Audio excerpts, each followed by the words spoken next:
participated in the coronation itself and the naval review later in Portsmouth. Ahead of the crowning of a new king, Carl Zanon of West Kelowna is taking a trip back in time, 70 years to be exact, to the coronation of Queen Elizabeth II when he was there in person. This is Nelson, British Columbia, 16 years old, and then all of a sudden being selected to represent British Columbia, and as part of 12 Sea Cadets. Zanon traveled to Halifax with the Canadian Sea Cadet contingent, where he boarded the HMCS Magnificent to sail across the Atlantic. Days ahead of his trip, Zanon was given a camera to document the journey. That was a gift by the local group, black and white, of course, and so that it got me interested in that subject. Zanon captured pictures on board the carriers at famous landmarks and on the day of the coronation, where he stood outside when the Queen passed by on the gold stagecoach. This is my photograph.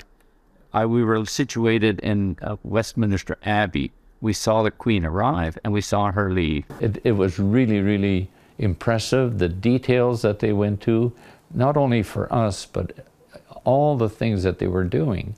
So it was quite an adventure. Zanon hasn't spoke much about his trip until recently at local Diamond and Platinum Jubilee celebrations, where he gave a speech about the Queen. He says he didn't think it would be this long between coronations. And the parades, the details that went into it, and we have now 70 plus years later, and I hope King Charles III is going to get the same treatment, and I wish him well. Zanon says he didn't appreciate the once-in-a-lifetime trip at the time, but remembers his commanding officer telling him to savor the moment.